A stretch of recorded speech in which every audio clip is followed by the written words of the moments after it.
අයිබෝන් දුවේ පුතේ. ඉතින් අද අපි 12 වෙනි වීඩියෝ එකත් එක්ක තමයි සම්බන්ධ වෙන්නේ. අපි ජෛවාණු පාඩම තමයි දැන් කරගෙන යන්නේ දුවේ පුතේ. ජෛවාණු පාඩමේ දැන් අපි ජෛවාණු ටික මුලින්ම ජෛවාණු ගැන කතා කරා. ඒවා ටික හඳුනාගත්තා. කාබෝහයිඩ්‍රේට, ප්‍රෝටීන, ලිපිඩ සහ විටමින් ගැන කතා කරා. නේද? මේ දවස් කීපය තුළ අපි ඒ ටික තමයි සිද්ධ කරේ. එතකොට අද අපිට තියෙන දුවේ පුතේ ජෛවාණු හඳුනා ගැනීමේ පරීක්ෂා ටික ඉගෙන ගන්න. ජෛවාණු විදියට අපි දැන් හඳුනාගත්ත කාබෝහයිඩ්‍රේට, ප්‍රෝටීන, ලිපිඩ සහ විටමින්. මෙතනින් දුවේ පුතේ මම කිව්වා විටමින් හඳුනා ගැනීමේ පරීක්ෂා වලට යන්නේ නැහැ.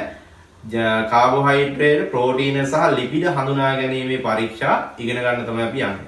හරි? එතකොට මේවා මම පරීක්ෂණාත්මකව කතා කරනවා කොහොමද මේක අපි සිද්ධ කරන්නේ කියලා. ඒත් එක්කම ඔයාලට මෙන්න මේ පරීක්ෂාවල ප්‍රායෝගිකව සිද්ධ කරන ආකාරය ඒවා. නේද? ප්‍රායෝගිකව මේ පරීක්ෂණ සිද්ධ කරන ආකාරය මම ඔයාලට වීඩියෝ එකතු කරලා තියෙනවා. මේත් එක්කම අපේ මේ වීඩියෝ එකත් එක්කම සම්බන්ධ කරලා තියෙනවා මම ඒ පරීක්ෂා කොහොමද ප්‍රායෝගිකව සිද්ධ කරන්නේ කියන එක. හරි? ඉතින් ඒවත් ඔයාලට නරඹන්න පුළුවන්. එතකොට ගොඩක් ඔයාලට ඒකේ තියෙන දේවල් දැකලා ඔලුවට යනවා. ඉතින් මම ඒ නිසා තමයි දුවේ පුතේ මේවත් එකතු කරේ. ඉතින් අපි අද මේ ටික ඉගෙන ගමු. රයිට්. එතකොට මුලින්ම දුවේ පුතේ තියෙන්නේ අපිට කාබෝහයිඩ්‍රේට හඳුනා ගන්න. හරි? කාබෝහයිඩ්‍රේට හඳුනා ගන්න තියෙන්නේ. ඉතින් කාබෝහයිඩ්‍රේට හඳුනා ගැනීමේ ප්‍රධාන පරීක්ෂණ තුනක් අපි ඉගෙන ගන්නවා මෙතනදී. අපේ විෂය නිර්දේශය තුලක් තියෙනවා කාබෝහයිඩ්‍රේට හඳුනා ගන්න ප්‍රධාන පරීක්ෂා තුනක් අපි ඉගෙන ගන්නවා. ඉතින් පළවෙනි පරීක්ෂාව අපි කියනවා දුවේ පුතේ ප්‍රධානම පළවෙනි පරීක්ෂණය බෙනඩික් පරීක්ෂාව.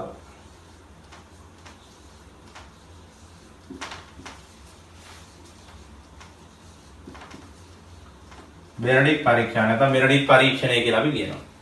ඉතින් බෙනඩික් පරීක්ෂණය පුතේ කරන්නේ ග්ලූකෝස් හඳුනා ගන්න. එහෙම නැත්නම් සරල සීනි හඳුනා ගැනීමේ පරීක්ෂණය තමයි බෙනඩික්. මේක ඉතාමත් ප්‍රසිද්ධ පරීක්ෂණයක්. ඒතර බෙනඩික් කියන්නේ දුවේ පුතේ බෙනඩික් ප්‍රතිකාරකය කියලා කියන්නේ මේකේ තියෙන්නේ කොපර් සල්ෆේට් ද්‍රාවණයක්. එතකොට ජලීය කොපර් සල්ෆේට් ද්‍රාවණයක් ගත්තොත් දුවේ පුතේ ඔයාලට මතක ඇති මේ ද්‍රාවණය නිල් පාටයි. ඉතින් අපිට අදාළ අපි හිතමු අපි පරීක්ෂා කරන්න යන මොනවා හරි ග්ලූකෝස් ද්‍රාවණයක් තියෙනවා නම් ග්ලූකෝස් සාම්පලයක් තියෙනවා නම් ඔන්න ඔය ග්ලූකෝස් සාම්පලයට අර බෙනඩික් ද්‍රාවණයෙන් එහෙම නැත්නම් අපි කියනවා බෙනඩික් ප්‍රතිකාරකයෙන් බිංදු කීපයක් එකතු කරගන්නවා. බිංදු කීපයක් එකතු කරගෙන අපි ඒකේ වර්ණ විපර්යාසය නිරීක්ෂණය කරනවා. මොකද වෙන්නේ කියන්නේ. එතකොට දුවේ පුතේ මේ බෙනඩික් අපි දන්නවා ඒක නිල් පාටයි. එතකොට මෙන්න මේ අපි අදාළ ග්ලූකෝස් ද්‍රාවණයට මේක එකතු කරලා අපේ සාම්පලයට එකතු කරලා රත් කරාට පස්සේ හරි ඒක රත් කරාට පස්සේ ලාකොළ පැහැයක් ලැබෙනවා නම් හරි මුලින්ම අර නිල් පාට ලාකොළ පැහැයට හැරෙනවා නම් අපි කියනවා ඒකේ සීනි මද වශයෙන් තියෙන්නේ. ඒ කියන්නේ සීනි ස්වල්පයක් තියෙන්නේ. සාමාන්‍යයෙන් දුවේ පුතේ ලාකොළ පාටක් කියන්නේ සීනි ග්‍රෑම් 0.5ක් වගේ එක තියෙනවා. ඒත් එක්කම මේක ගඩොල් රතු පාටට හැරෙනවා නම් ඒ රත් කරාට පස්සේ ඒ සාම්පල් එක ගඩොල් රතු පාටට හැරෙනවා නම් අපි කියනවා මේකේ සීනි වැඩි වශයෙන් තියෙනවා. සාමාන්‍යයෙන් දුවේ පුතේ සීනි ග්‍රෑම් 2කට වඩා වැඩිපුර තියෙනවා නම් තමයි ඒකේ ඒ සාම්පල් එක ගඩොල් රතු පාටට හැරෙන්නේ. ඉතින් සාමාන්‍යයෙන් දුවේ පුතේ රුධිරයේ සීනි මට්ටම පරීක්ෂා කරන්නත් නේද විශේෂයෙන්ම අපි ස්පිරිතාලෙට ගියාට පස්සේ නේද ස්පිරිතාලේ කරන්නේ තාමත් අපි ওই පරීක්ෂාව තමයි බෙනඩික් පරීක්ෂාව නේද? ඒ කියන්නේ මූත්‍රාවල සීනි තියනවාද කියන එක ටෙස්ට් කරලා බලන්නේ මේ බෙනඩික් පරීක්ෂාවෙන්. එතකොට මේ සාම්පල් එකට බෙනඩික් ප්‍රතිකාරක එකතු කරලා රත් කරාට පස්සේ ගඩොල් රතු පහයක් එනවා නම් අපි කියනවා ඒකේ සීනි වැඩි වශයෙන් තියෙනවා. නේද? සීනි වැඩි වශයෙන් තියෙනවා. ඉතින් ඔන්න ඕක තමයි පළවෙනි පරීක්ෂාව බෙනඩික් පරීක්ෂාව. ඉතින් ඒක දුවේ පුතේ අපිට දැන් අපි ඒක ලියාගමු. ලියාගෙන ඉවර වෙලා අපි ඒකේ වීඩියෝ ක්ලිප් එකක් තියෙනවා පරීක්ෂාව කොහොමද සිද්ධ කරන්නේ කියලා ඒකත් ඔයාලට බලා ගන්න පුළුවන්. රයිට්. අපි එහෙනම් මේ බෙනඩික් පරීක්ෂාව ඉස්සෙල්ලාම ලියමු. මෙහෙම ලියන්න මුලින්ම. ලියන්න එතකොට මෙතන බෙනඩික් පරීක්ෂාවට දෙන්නේ පුතේ බෙනඩික් ද්‍රාවණයේ ඇත්තේ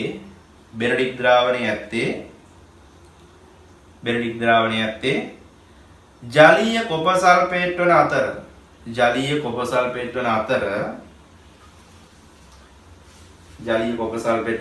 ද්‍රාවණය නිල් පැහැති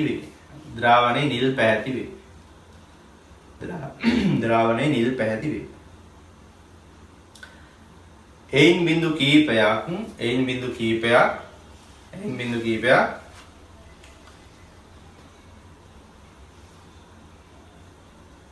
සීනි වලට එකතු කර වරන්න දෙන ග්ලූකෝස් කියලා දාන්න සීනි වලට එකතු කර රත් කළ විට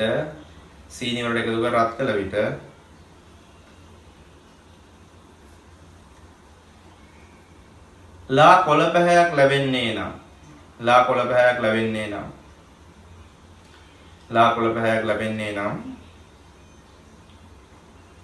එහි සීනි ස්වල්පයක් අඩංගු බවත්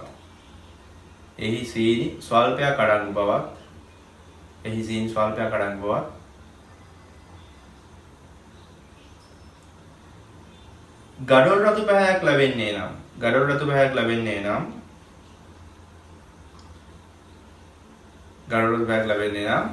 වැඩිපුර සීනි අඩංගු බවක් නිගමනය කළ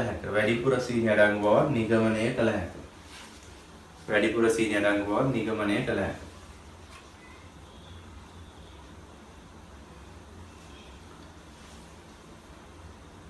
අලුත් ඡේදකින් යන්න මෙහෙම මූත්‍රාවල අඩංගු ග්ලූකෝස් පරීක්ෂා කිරීමටද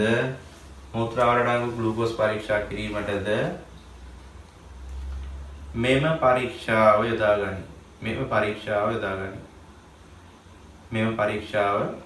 ගනි.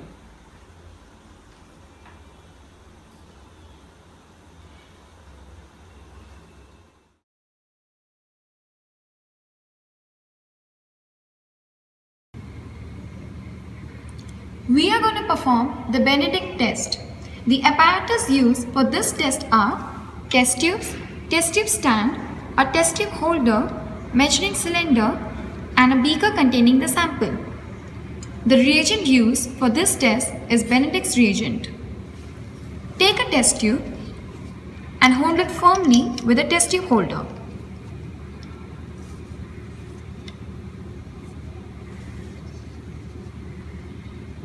Add 5 ml of Benedict's reagent.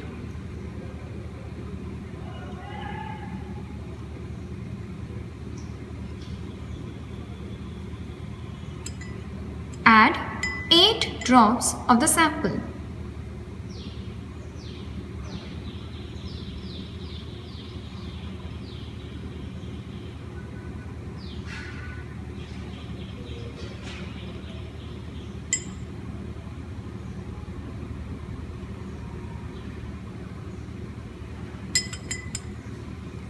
Shake the contents well and boil it for approximately 1 minute. Shake the test tube by heating it.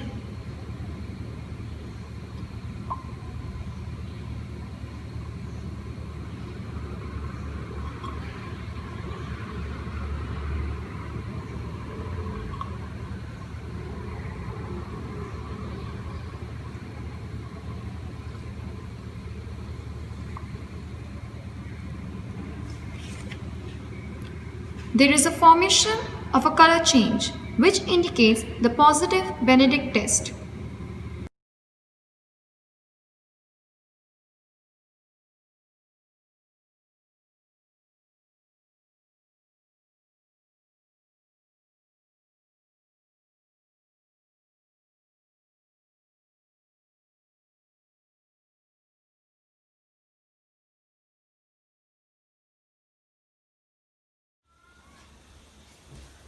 ඊළඟ පරීක්ෂාව දුවේ පුතේ අපිට තියෙන්නේ ෆේලින් පරීක්ෂාව දෙවෙනි එක.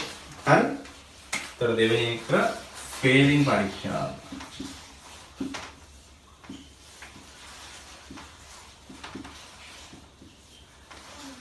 ෆේලින් පරීක්ෂාව දුවේ පුතේ මේ කාබෝහයිඩ්‍රේට් යටතේ තියෙන තවත් එක් පරීක්ෂණයක්. මේක විශේෂයෙන්ම ගන්න දුවේ පුතේ ඔක්සිහාරක සීනි හඳුනා ගන්න.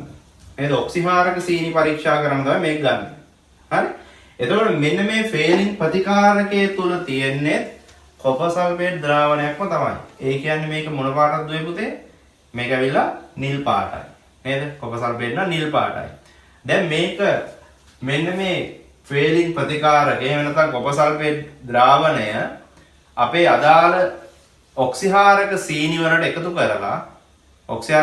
කරලා රත් කරාට පස්සේ මේකේ ගඩොල් රතු පාටක් ලැබෙනවා නම් ඒ ද්‍රාවණයේ ගඩොල් රතු පාටක් ලැබෙනවා නම් අපි කියනවා අන්නේ ද්‍රාවණයේ අන්නේ සාම්පලයේ තියෙන ඔක්සිහාරක සීනි.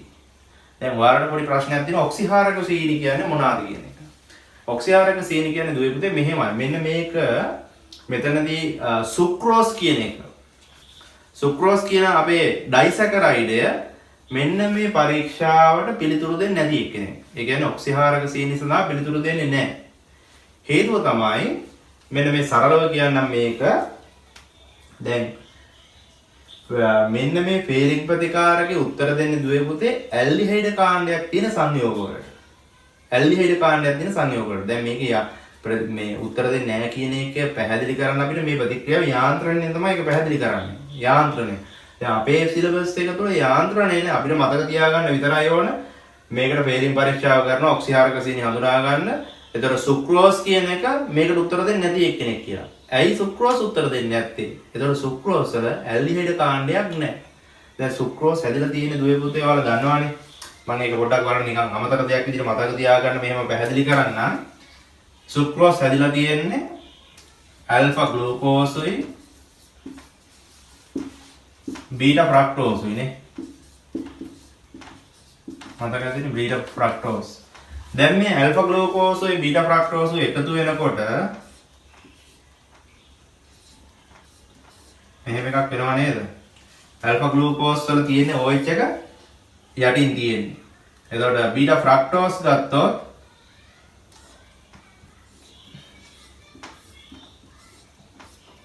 මෙහෙමනේ තියෙන්නේ. උඩින් තියෙනවා CH2OH එක. මෙහෙම ලියන්න බෑනේ නේද? මම ලියන්න CH2OH. ඒ වගේම යටින් තමයි මෙයාගේ OH එක තියෙන්නේ.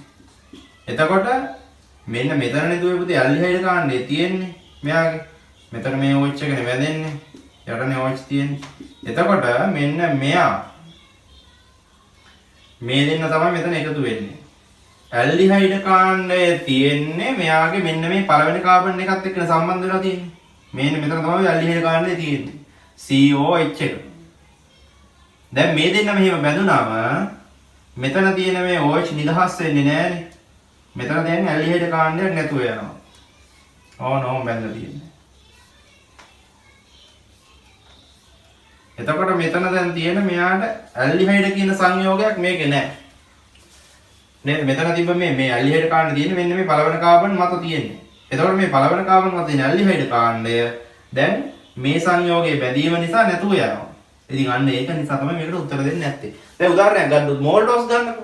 නේද? මෝල්ටෝස් වලට ඔයාලා හිතෙන්න පුළුවන් නේ. ග්ලූකෝස් අණු දෙකක් එකතු වෙන්නේ. මෙහෙම ග්ලූකෝස් අණු දෙකක් එකතු වෙනවා. දැන් ග්ලූකෝස් අණු දෙකක් එකතු වෙනකොට මෙන්න මෙතන මෙයාගේ දැන් ඇල්ඩිහයිඩ් කාණ්ඩම දෙකක් තියෙනවානේ. අයි මේ ග්ලූකෝස්කෙත් මෙතන ඇල්ඩිහයිඩ් කාණ්ඩයක් තියෙනවා. මෙයාගෙත් තියෙනවා මෙතන ඇල්ඩිහයිඩ් කාණ්ඩයක්. මේ ග්ලූකෝස් මෙතන තියෙන ඇල්ඩිහයිඩ් කාණ්ඩේ නැති වුණාට මේ මෙතන ඇල්ඩිහයිඩ් කාණ්ඩයක් තියෙනවා. ඒ කියන්නේ මෙයාලා මොකද වෙන්නේ මේකට උත්තර දෙනවද නැද්ද? මෙයාලා උත්තර දෙනවා. මොකද ඇල්ඩිහයිඩ් කාණ්ඩයක් මේකේ තියෙනවා එකක්. එහෙනම් හොඳට මතක තියාගන්න දුවේ පුතේ. මේක අමතර දෙන්නුමට මේ ෆේලින් පරීක්ෂාව එහෙම නැත්නම් ඔක්සිහාරක සීනි හඳුනා ගැනීමේ පරීක්ෂාව උත්තර දෙන්නේ ඇල්ඩිහයිඩ් කාණ්ඩයක් තියෙන සංයෝග වලට විශේෂයෙන්. ඉතින් මේ සුක්‍රෝස් කියන කෙනා උත්තර දෙන්නේ නෑ ඒ සඳහා. ඔන්න යාන්ත්‍රයෙන් මම ඔයාලට දල වශයෙන් මම කිව්වා. හරි? ඇල්ඩිහයිඩ් කාණ්ඩ තියෙන සංයෝග විතරයි මේ ඔක්සිහාරක සීනි පරීක්ෂාවට උත්තර දෙන්නේ. හරි? හොඳයි දුවේ පුතේ එහෙනම් මේ සම්බන්ධව අපිත් එහෙනම් දැන් ලියාගමු. මොකද්ද දැන් මම කිව්වේ මේකේ? නිල් පාට මොන පාටක් වෙනවා කියලාද කිව්වේ? නිල් පාට ගඩොල් රතු පහයක් පත් වෙනවා. ගඩොල් රතු පැහැයක් බවට පත් වෙනවා. right කියන්නේ එහෙනම් මෙහෙම ෆේලින් ප්‍රතිකාරකය තුලද ඇත්තේ ෆේලින් ප්‍රතිකාරකය තුලද ඇත්තේ ෆේලින් ප්‍රතිකාරකය තුලද ඇත්තේ ෆේලින් ප්‍රතිකාරකය තුලද ඇත්තේ ජලීය කොපර් සල්ෆේට් ද්‍රාවණයක් කිය. ජලීය කොපර් සල්ෆේට් ද්‍රාවණයක් කිය. එබැවින් ඒ නිල් පැහැති වේ. ඒ නිල් පැහැති වේ. ඒ නිල් පැහැති වේ. ඔක්සිහාරක සීනි සාම්පලයකට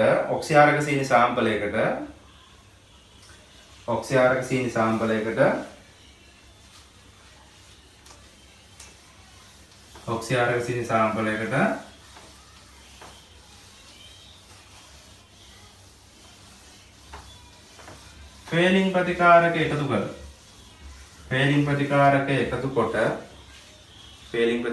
එකතු කොට රත් කළ විට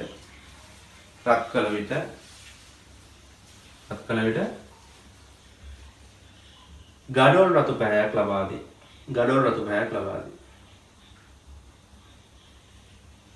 වෙනම ලියන්න ඊට පස්සේ සුක්‍රෝස් ෆේලින් පරීක්ෂාවට පිළිතුරු නොදේ. සුක්‍රෝස් ෆේලින් පරීක්ෂාවට පිළිතුරු නොදේ.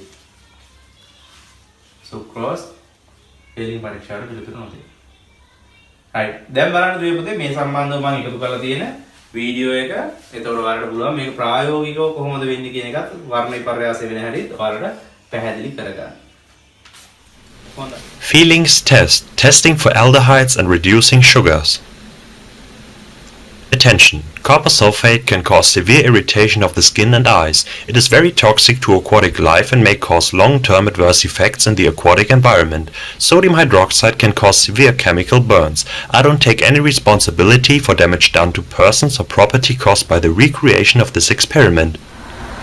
For the feelings test, 2 aqueous solutions are prepared, which are called feeling 1 and 2. Feeling 1 is made of 7 grams of copper sulfate and 100 milliliters of distilled water.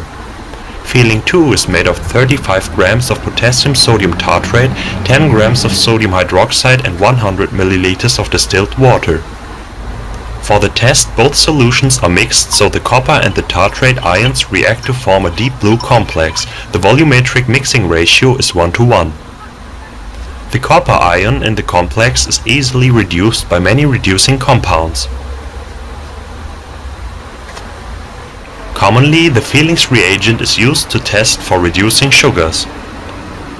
For this, the reactions of glucose and sucrose with the feelings reagent are compared. 3 test tubes are used. To the first one, some glucose is added. Sugars are also called saccharides. Glucose is a monosaccharide or single sugar. To the other 2 test tubes, sucrose is added, which is also known as household sugar. This is a disaccharide or double sugar. It is made of glucose and fructose, which are connected by a glycosidic bond. To the third test tube, a small amount of citric acid is also added.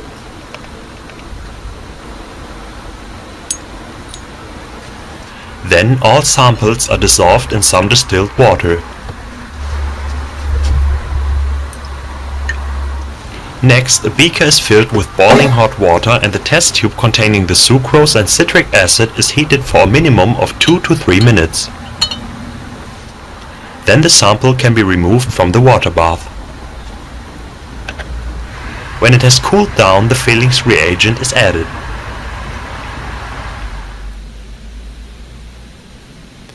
Now all the samples are heated in a beaker with hot water.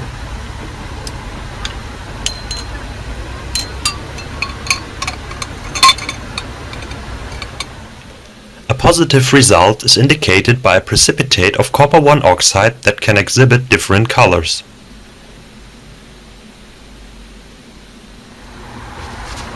At the end, all samples can be removed from the water bath.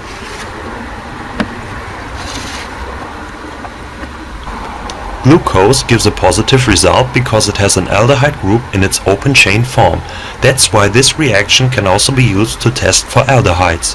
The sucrose didn't react because the ring of the glucose cannot open due to the glycosidic bond, so it's not a reducing sugar and the result is negative. The third sample, containing the sucrose and the citric acid, has reacted. This is due to the glycosidic bond because it can be splitted in acidic conditions. This way all disaccharides can be splitted into the monosaccharides. The monosaccharides then give a positive result. There are also disaccharides that are reducing sugars. An example is lactose or milk sugar. Here the ring of the glucose is able to open even though a glycosidic bond is present, so an aldehyde group is provided. In the Fehling's test, the following reactions take place. The copper ions are reduced from the oxidation state of +2 down to +1, which causes copper 1 oxide to form and precipitate out. As an example, an aldehyde is used, which is oxidized to a carbonic acid in the reaction. This is deprotonated due to the basic conditions. This was the Fehling's test for reducing sugars and aldehydes. I hope you enjoyed. Please rate and comment. හොඳයි. දුර පුතේ ඊළඟට එතකොට අපිට කතා කරන්න තියෙන්නේ අයඩින් පරීක්ෂාව තුන්වෙනි එක. කාබෝහයිඩ්‍රේට් වල අන්තිම පරීක්ෂාව අයඩින්. එතකොට මේ අයඩින් අපි පරීක්ෂාවට යොදාගන්නේ දුර පුතේ මේකේ තියෙන පිෂ්ඨය හඳුනා ගන්න. කාබෝහයිඩ්‍රේට් යටතේ තියෙන පිෂ්ඨය හඳුනා ගන්න තමයි අපි අයඩින් පරීක්ෂාව යොදාගන්නේ. ඒතර අයඩින් පරීක්ෂාව වල මම හිතන්නේ පොඩි පන්ති වලදී කරලා සිද්ධ කරලා තියෙන විද්‍යාව යටතේ නේ ඕ ලෙවල් වල 10 9 වෙන්න පුළුවන් පන්ති වල පොඩි පන්ති වල ඔයාලා කෑල්ලකට එහෙම අයඩින් සල්ෆර් එකතු කරලා පරීක්ෂා කරලා ඔයාලට ඇති මතකත් ඇති මොකද වර්ණ විපර්යාසය වෙන්නේ කියලා. ඉතින් අයඩින් කියන්නේ දුවේ කහ දුමුරු පැහැති ද්‍රාවණයක්. ඉතින් මේක පිෂ්ඨය සාම්පලයකට එකතු කරොත් නේද පිෂ්ඨය සාම්පලයකට එකතු කරොත් ඕක වෙනවා තද දම් පැහැයක් වෙනවා. ඒකට සාමාන්‍යයෙන් කළු පැහැයට උරු දම් පැහැයක් තමයි තියෙන්නේ. ඊටමත් තද දම් පැහැයක් එහෙම නැත්නම් තද නිල් පැහැයක් වෙන්නත් පුළුවන්. හරි ගොඩක් වෙලාවට කළු පැහැයට උරු දම් පැහැයක් තමයි පුතේ ලැබෙන්නේ. හරි ඕක තමයි නම් වර්ණ විපර්යාසය වෙන්නේ. ඒතර මේ පරීක්ෂා සියලුම වල ඔයාලා වර්ණ විපර්යාසය දැනගෙන තියෙන්න ඕනේ. ආරම්භක වර්ණය මොකද්ද? අවසාන වර්ණය මොකද්ද? වෙනස් වෙන්නේ මොකක් බවටද? එන්න එක වැදගත් වෙනවා. හරි? රයිට් එහෙනම් අයිඩෙන්ටි පරීක්ෂාවක් මෙහෙම ලියා ගමු. මේ පිෂ්ඨය හඳුනා ගැනීමට යොදාගනි. පිෂ්ඨය හඳුනා ගැනීමට යොදාගනි. මේ පිෂ්ඨය හඳුනා ගැනීමට යොදාගනි. කහ දුමුරු පැහැති අයඩීන්, කහ දුමුරු පැහැති අයඩීන්, කහ දුමුරු පැහැති අයඩීන්, කහ දුමුරු පැහැති අයඩීන් පිෂ්ඨය ද්‍රාවණයකට සාම්පලයකට පිෂ්ඨය සාම්පලයකට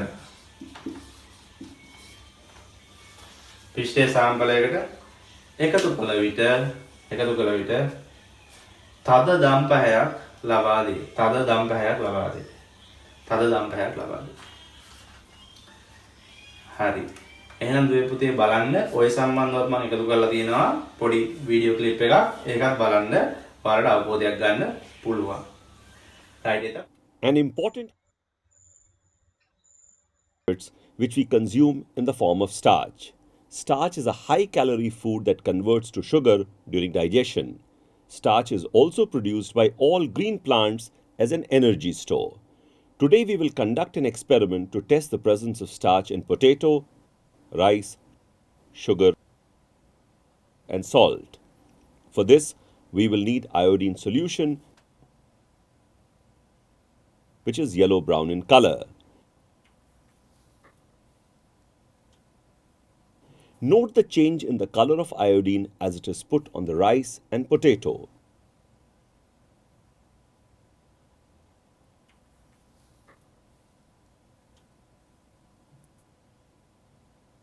Both turn the iodine blue-black. Put some iodine on the sugar cubes. The color does not change. Salt too does not change its color. This proves that sugar and salt do not contain starch, while the starch in rice and potato reacts with iodine to form a blue-black compound. Now the reaction is because the blue-black color is basically the formation of polyiodide chains from the reaction of starch and iodine. Right, එතකොට අපි මේ කතා කරේ carbohydrate හඳුනා ගැනීම පරීක්ෂා 3ක්. හැබැයි පරීක්ෂණ 3ක් වුණාට පරීක්ෂා 3ක් වුණාට මේවා තුන් වර්ගයක්. කාබෝහයිඩ්‍රේට් වලම තියෙන ආකාර 3ක් හඳුනා ගන්න තමයි භාවිතා කරන්නේ. බෙනඩික් පරීක්ෂාව සිද්ධ කරන්නේ දුවේ පුතේ ග්ලූකෝස් හඳුනා ගන්නද සරල සීනි. පේලින් පරීක්ෂාව සිද්ධ කරන්නේ ඔක්සිආරක සීනි හඳුනා ගන්න. අයින් පරීක්ෂාව සිද්ධ කරන්නේ පිෂ්ඨය හඳුනා ගන්න. right. ඊළඟට අපි දැන් යනවා මේකේ ඊළඟ ජෛවාණු හඳුනා ගන්න ප්‍රෝටීන හඳුනා ගන්න. ප්‍රෝටීන හඳුනා ගන්න දුවේ පුතේ පරීක්ෂා 3ක් තියෙනවා. හැබැයි ඔයාලගේ විෂය නිර්දේශය තුල එක පරීක්ෂාවක් තියෙන සම්මත එකක් විදිහට මම තව අමතර දෙකක් ඔයාලට කියලා දෙන්නම්. එකක් මතක තියාගන්න. හරි. අපි යම් ප්‍රධාන පරීක්ෂාවට ප්‍රෝටීන් හඳුනා ගන්න තියෙන අපි කියනවා මේ පරීක්ෂාවට බයුරේට් පරීක්ෂාව. බයුරේට් පරීක්ෂාව කියලා කියනවා. බයුරේට් පරීක්ෂාව මේක දාලා තියෙනවා. ඒතර බයුරේට් පරීක්ෂාව දුවේ පුතේ මේ බයුරේට් ප්‍රතිකාරකය. බයුරේට් ප්‍රතිකාරකයේ තියෙන්නේ කොපර් සල්ෆේට් ද්‍රාවණයක්මයි. ඒ කියන්නේ මේක ආරම්භයේ නිල් පාටයි. නිල් පාටයි. මොකද්ද මෙතන තියෙන වෙනස? මේ ප්‍රෝටීන ද්‍රාවණයකට බයුරේට් ප්‍රතිකාරකය කියන එක එකතු කරනවා නම් එහෙම නැත්නම් කොපර් සල්ෆේට් එකතු කරනවා නම් අපි මේ ද්‍රාවණය එහෙම නැත්නම් ප්‍රෝටීන සාම්පලය බාෂ්මික කරලා තමයි එකතු කරන්නේ. බාෂ්මිකයි කියන්නේ බෂ්මයක් එකතු කරනවා. මොනවාද බෂ්ම? සෝඩියම් හයිඩ්‍රොක්සයිඩ් වෙන්න පුළුවන්, පොටෑසියම් හයිඩ්‍රොක්සයිඩ් වෙන්න පුළුවන්. බෂ්මයක් එකතු කරලා තමයි කොපර් සල්ෆේට් එකතු කරන්නේ. ඔන්න ඕක තමයි තියෙන වෙනස. එතන මෙහෙම කියන්න පුළුවන්. ප්‍රෝටීන ද්‍රාවණයකට කොපර් සල්ෆේට් සමග සෝඩියම් හයිඩ්‍රොක්සයිඩ් එකතු කරනවා. එහෙම නැත්නම් ප්‍රෝටීන ද්‍රාවණයක් බාෂ්මික කර ඒකට කොපර් සල්ෆේට් එකතු කරනවා. නේද? ඉතින් මේ දෙකෙන්ම සිද්ධ කරන්නේ ඉස්සෙල්ලා මොන හරි බාෂ්මයක් එකතු කරනවා කියන්නේ කෙලින්ම බාෂ්මික කරනවා කියන එක. එහෙනම් මේ සිද්ධ කරන්නේ බයුරේට් පරීක්ෂාව කියන එක ඔයාලගේ ඔළුවට ටක් ගාලා එන්න ඕන. හරි? එහෙනම් ප්‍රෝටීන ද්‍රාවණයක් බාෂ්මික කරලා අපි එකතු කරනවා මේකට කොපර් සල්ෆේට් ද්‍රාවණයක්. එහෙනම් ආරම්භයේ නිල් පාටයි. දැන් මේකේ වර්ණය වෙනස් වෙනවා දුවේ පුතේ දම් පැහැය බවට. හරි? බයුරේට් පරීක්ෂාවේදී වර්ණ විපර්යාසය ගත්තොත් නිල් පාට නේද? දම් පාටටපත් වෙනවා. දම්. මේක බයුරේට් පරීක්ෂාවේ සිද්ධ වෙන්නේ. ඉතින් අපි කියනවා නම් මෙන්න මේ වර්ණ විපර්යාසයක් වෙනවා නම් ඒකේ තියෙන්නේ ප්‍රෝටීන. නේද? මේකේ තියෙන්නේ ප්‍රෝටීන. හරි. මෙහෙම ලියන්නේ නම් ප්‍රෝටීන ද්‍රාවණය බාෂ්මික කර ප්‍රෝටීන ද්‍රාවණයක් බාෂ්මික කර එයට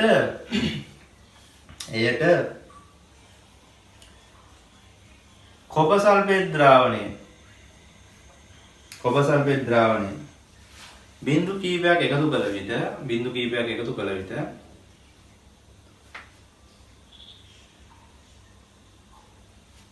එහි නිල් පැහැය දම් පැහැයක් බවට පත් වේ. නිල් පැහැය දම් පැහැයක් බවට පත් වේ. ඒ නිල් පැහැය දම් පැහැයක් බවට පත් වේ. හරි. බලන්න බයුරේට් පරීක්ෂාව සිද්ධ කරන ආකාරය මම ඔය පරීක්ෂණය ප්‍රැක්ටිකල් එකක් එකතු කරලා දිනවා. ඒකත් බලලා ඔයාලා අදහසක් ගන්න කොහොමද මේක සිද්ධ වෙන්නේ කියන එක.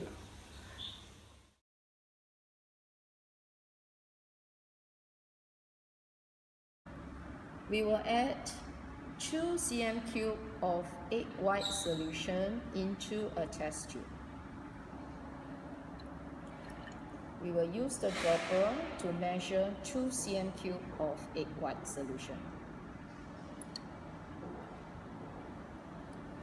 Then, we will add 2 cm cube of sodium hydroxide solution to the same test tube. Similarly, we will use a dropper to measure 2 cm cube of sodium hydroxide solution.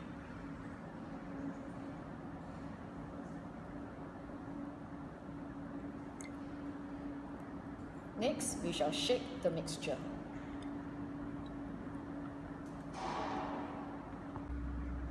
We will add 1% copper sulfate solution, drop by drop, into the test tube. Remember to shake the test tube after each drop. We will observe the color change.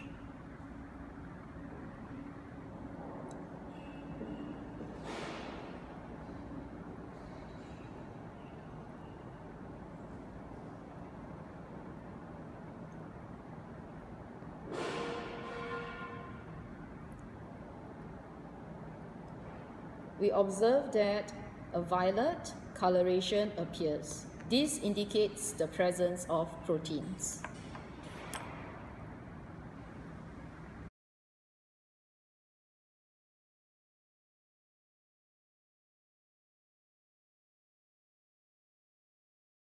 හරි. ඊළඟට දුවපතේ අපිට තියෙන්නේ ඊළඟ පරීක්ෂාව අපි කියනවා මිලන් පරීක්ෂාව. Protein හඳුනා ගන්න තියෙන දෙවෙනි පරීක්ෂාව. හැබැයි මේක විෂය නිර්දේශය තුල නෑ මතක තියාගන්න මිලන් පරීක්ෂාව. එතන මිලන් පරීක්ෂාවේදී මිලන් පරීක්ෂාවේ අපි එකතු කරන්න දුවපතේ ප්‍රෝටීන ද්‍රාවණයකට එකතු කරන්නේ HgNO3. මොකද්ද මේ HgNO3? HgNO3 Hg කියන්නේ රසදිය mercury nitrate නේද mercury nitrate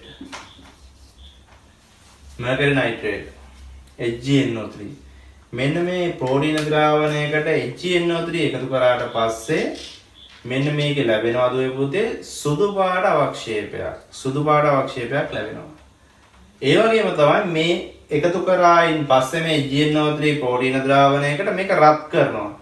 රත් කරනකොට මේක ලැබෙනවා රතු පැහැති අවක්ෂේපයක්. ඒ කියන්නේ මෙන්න මේ වගේ සුදු පාට අවක්ෂේපයක් ලැබෙනවා කියන්නේ ඒකේ තියෙන ප්‍රෝටීන. රත් කරාට පස්සේ රතු පැහැයක් ලැබෙනවා කියන්නේ ඒකේ තියෙන අනිවාර්යයෙන්ම ප්‍රෝටීන. හරි ඔක තමයි මිලන් පරීක්ෂාව. right. ලියන්නේ නම් මෙහෙම ප්‍රෝටීන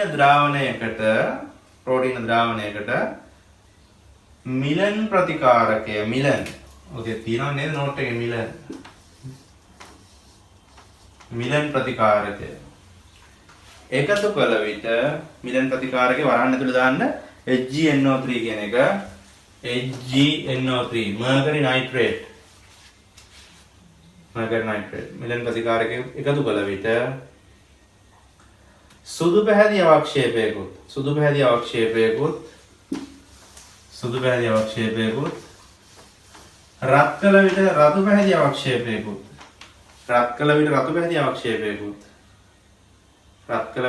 අවක්ෂේපයකුත්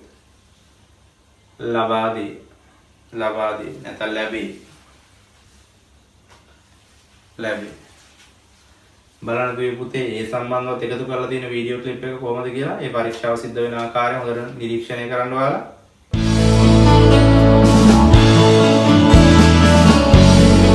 To test the presence of hydroxyl phenyl group in the sample, perform Millen's test.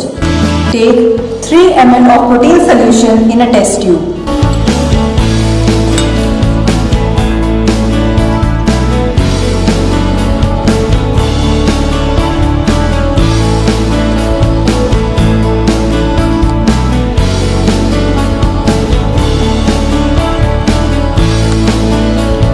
Then add a small amount of Millen's reagent in the test tube.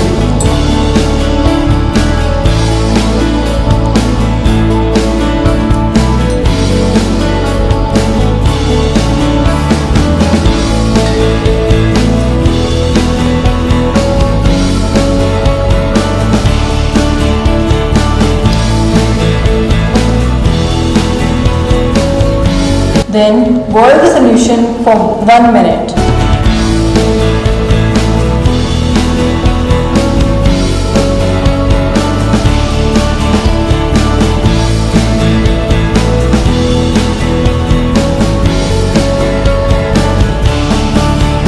Then cool it. Then add 1% solution of sodium nitrite.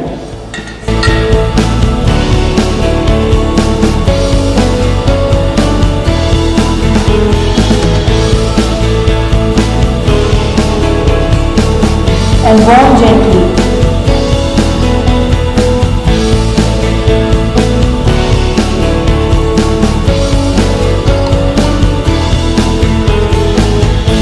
Red color appears, showing the presence of hydroxyl phenyl group in the given protein sample.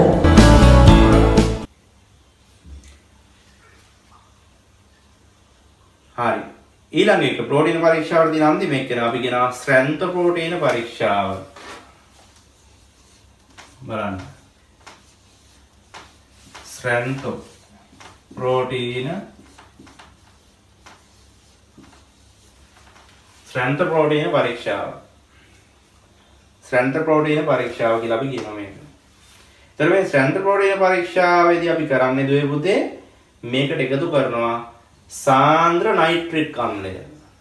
නේද? ප්‍රබල අම්ලයක්. සාන්ද්‍ර nitric අම්ලය තමයි අපි ප්‍රෝටීන ද්‍රාවණයකට එකතු කරන්නේ. ඒතර ප්‍රෝටීන ද්‍රාවණයකට සාන්ද්‍ර nitric අම්ලය එකතු කරාට පස්සේ ලැබෙනවා මේකේ කහ පැහැති අවක්ෂේපයක්. කහ පැහැති අවක්ෂේපයක් ලැබෙනවා. කහ පැහැති අවක්ෂේපයක් ලැබෙනවා කියන්නේ මේකේ තියෙන්නේ ප්‍රෝටීන. නේද? මේකේ තියෙන්නේ ප්‍රෝටීන තමයි තියෙන්නේ. හරි?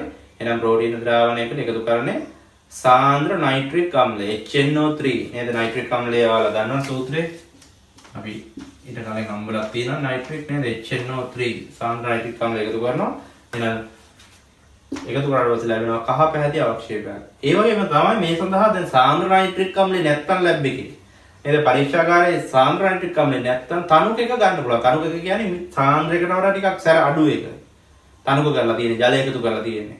ඒ තනුක නයිට්‍රික් අම්ලය එකතු කරනවා නම් අනිවාර්යයෙන්ම මේ පරීක්ෂාව සිද්ධ කරන්නේ ද්‍රාවණය රත් කරන්න අවශ්‍යයි. ද්‍රාවණය රත් කරන්න අවශ්‍යයි. එතකොට තමයි නිවැරදිව වර්ණ විපර්යාස වෙන්නේ. හරි? එහෙනම් දෙවිපුතේ ඒකත් ලියාගමු. ලියන්න ප්‍රෝටීන ද්‍රාවණයකට සාන්ද්‍ර නයිට්‍රික් අම්ලය එකතු කොට සාන්ද්‍ර නයිට්‍රික් අම්ලය එකතු කළ විට කහ පැහැති අවක්ෂේපයක් ලබා දේ. කහ පැහැති අවක්ෂේපයක් ලබා දේ. එසේම තනුක නයිට්‍රික් අම්ලය එකතු කරන්නේ නම්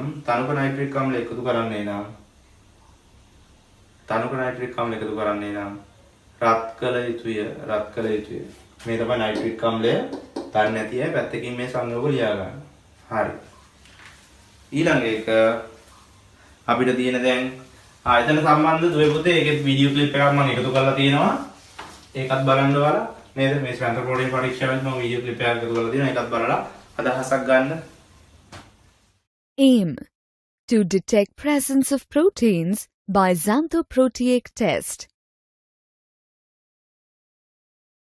Take 2 ml of protein solution, that is, milk or albumin of egg in a test tube.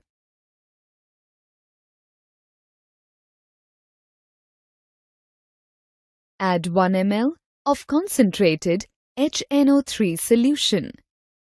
A white precipitate is formed. Boil the solution and the color changes to yellow.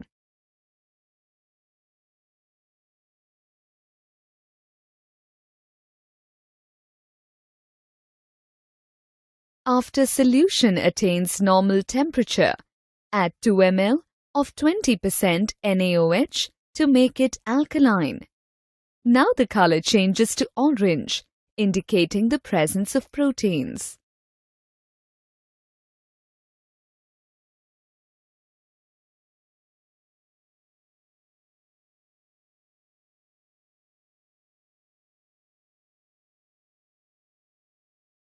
එතකොට මේකෙදි වෙන්නේ දුවේ පුතේ ලිපිඩ සාම්පලයක් අරගෙන අපි ওই ලිපිඩ සාම්පලයට දානවා සුඩෑන් 3 ප්‍රතිකාරකය. නේද? සුඩෑන් 3 එකතු කරනවා අපි. සුඩෑන් 3 එකතු කරායින් පස්සේ අපිට ලැබෙනවා දුවේ පුතේ රතු පාට මේද ගෝලිකා. නිකන් රතු පාට මේද ටිකක් තට්ටුවක් වගේ ගුලි වගේ ගෝලිකා කියන්නේ නේද? එහෙම නැත්නම් ටිකක් රෝස පැහැයට උරු වෙන්නත් පුළුවන්. තද රෝස පැහැයක් වෙන්නත් පුළුවන්. නේද? රතු පැහැති මේද ගෝලිකා එහෙම නැත්නම් රෝස පැහැති මේද ගෝලිකා ලැබෙනවා. ලැබෙනවා කියන්නේ මේකේ අනිවාර්යයෙන්ම තියෙන ලිපිඩ. ලිපිඩ නිසා තමයි අර මේද ගෝලිකා ලැබෙන්නේ. හරි? රයිට් ලියන්නේ නම් මෙහෙම ලිපිඩ ද්‍රාවණයකට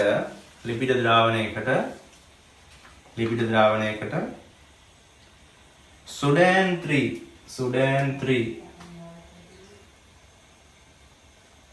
එකතු කළ විට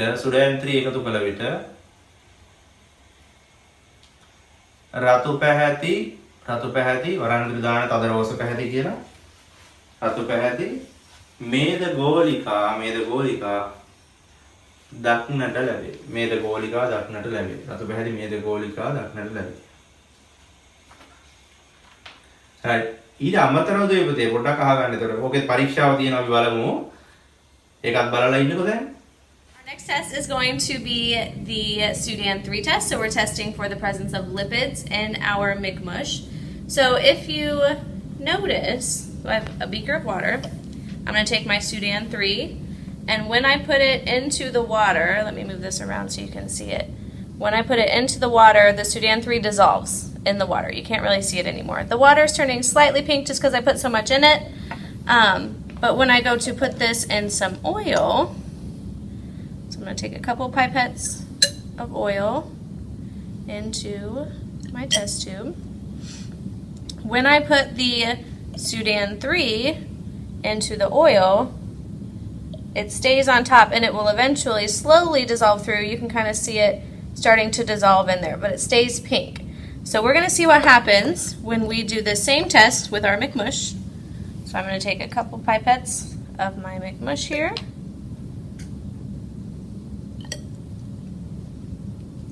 And then I'm going to take some of my Sudan 3. We'll do 5 drops, 2, 3, 4, 5. And you can see how it's sitting on top. It's kind of slowly dissolving through. If I mix it a little bit, you can see that it's slowly making its way through the McMush. So that shows us that there are probably lipids in here. right. මම දැන් බලන්න ඇති ඒ ටික. එතකොට මේ ලිපිඩ හඳුනා ගැනීමට දුවේ පුතේ මේ පරීක්ෂාවට අමතරව, ඒ කියන්නේ සුඩෑන්ත්‍රි පරීක්ෂාවට අමතරව අපිට සාමාන්‍යයෙන් එදිනෙදා අපිට ටෙස්ට් කරන්නත් පුළුවන්, පරීක්ෂණ සිදු කරන්න පුළුවන්.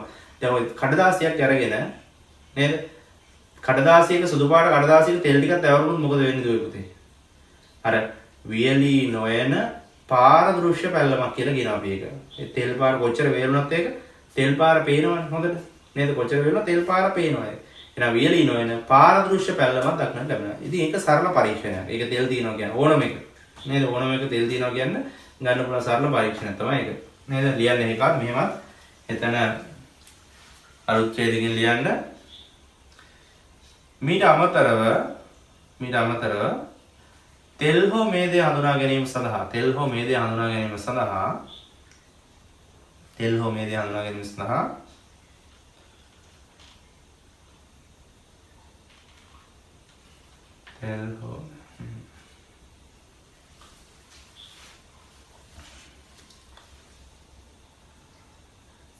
දැන් තොර මෙහෙම දුවේ පුතේ අලුත් ඡේදකින් ලියන්න.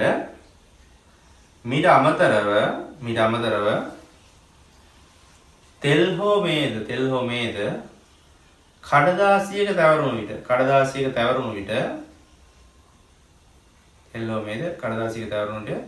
වියලි නොයන පාරදෘශ්‍ය පැල්ලමක් දැකගත හැකියි.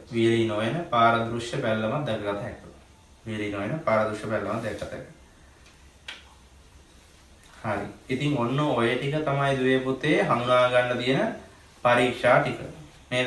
මේ ජෛවාන හඳුනා ගැනීම පරීක්ෂා. අපි කාබෝහයිඩ්‍රේට් හඳුනාගත්තා, ප්‍රෝටීන් හඳුනාගත්තා, ලිපිඩ හඳුනාගත්තා. කාබෝහයිඩ්‍රේට් වලට පරීක්ෂා 3යි, ලිපිඩ ප්‍රෝටීන් වලට පරීක්ෂා 3යි, ලිපිඩ වලට පරීක්ෂා 2ක් කිව්වොත් සරල පරීක්ෂණයත් එක්ක. හරි. ඉතින් මෙන්න මේ කාරණා ටික හොඳට දුවේ පුතේ මතක තියාගන්න ඕන. ඔයාලට මම තව පරීක්ෂා නිකන් කියනවට වඩා ඒක දැක්කට පස්සේ ටිකක් ඔළුවට ඒක වදින නිසා යන නිසා තමයි මම මේකට ප්‍රායෝගික පරීක්ෂණ කීපයක් එකතු කරලා ඔයාලට හැදුවේ. ඉතින් මෙන්න මේ වගේ අපිට වාසි ගන්න පුළුවන් මේ අපේ ඉගෙනුම් රටාව තුළ නේ. මේ ඉගෙනුම් රටාව තුළ අපිට මෙන්න මේ වගේ වාසි ගන්න පුළුවන්. අපිට අන්තර්ජාලයත් එක්ක සම්බන්ධ වෙන්න පුළුවන්. ඉතින් මම ඊට වඩා ඉදිරියට තව අලුත් දේවල් එකතු කරන්න මේ සඳහා බලාපොරොත්තු වෙනවා දුවේ පුතේ. ඉතින් දැන් ඉස්කෝලේත් පටන් ගත්තා. සමහර අය ඉස්කෝලේ යන්නත් ඇති. ඉතින් දුවේ පුතේ මම හිතනවා අපේ තාම අපේ මේ රටේ තියෙන වර්තමාන තත්ත්වයට එක්ක තාම අපිට උපකාරක පන්ති ටියුෂන් පටන් ගන්න අවස්ථාවක් නැහැ. ඉතින් මේ නිසා අපි තවදුරටත් අපි මේ සම්බන්ධව අපේ මේ ක්‍රමයට අපි ඉගෙනීම් කටයුතු කරගෙන යනවා. නේද? ඉගෙනීම් කටයුතු කරගෙන යනවා. එතකොට මතක තියාගන්න මම නිතරම කියනවා මම රිවිෂන් පන්ති එතකොට මේ සතිය අග එහෙම නැත්නම් නොවැම්බර් අග වෙනකොට ටියුෂන් පන්ති පටන් ගන්නවා. එතකොට අපේ වෙබ්සයිට් එක හරහා තමයි ගොඩක් වැඩ සිද්ධ වෙන්නේ ඒකේ. ඉතින් ඒ සඳහා ඔයාලා සියලුම දෙනා එකතු වෙන්න ඕන අනිවාර්යයෙන්ම. ඉතින් අපේ වැඩ ටික අපි කරගෙන යන්න. ඉතින් දුවේ පුතේ අද අපි මෙතනින් ඉවරයි අපේ මේ කොටස. දැන් තියෙන ඊළඟටම ජෛවාණු වල වැදගත්කම හොයන්න ලියන්න ඒවා හඳුනා ගන්න මොනවාද කාර්මිකව වැදගත් වෙන්නේ නේද අපේ පද්ධතියට වැදගත් වෙන්නේ කොහොමද මේවා. ඉතින් ඒක නිසා ඒවා ගැන කතා කරමු අපි ඊළඟ අවස්ථාවේ. ඒක මම මෙහෙම වැඩක් තමයි කරන්න බලාපොරොත්තු වෙන්නේ දුවේ පුතේ. ඔයාලට මම එවන්න බලාපොරොත්තු වෙනවා ඒ සම්බන්ධව PDF කරපු නෝට් එකක් නේද. නෝට් එක PDF නෝට් එකක් එවන්න බලාපොරොත්තු වෙනවා. එතකොට සියලුම දෙනා ඒකත් එක්ක තමයි සම්බන්ධ වෙන්න ඕනේ. ඒක පෙරලාගෙන වීඩියෝ එකත් එක්ක සම්බන්ධ වෙන්න ඕන. එතකොට මම විස්තර කරලා දෙනවා ඒවා කොහොමද වෙන්නේ කියන එක. හරි දුවේ පුතේ. එහෙනම් අපි නැවත ඊළඟ දවසේ හමු වන තෙක් ඔබට සුබ දවසක්. ආයුබෝවන්.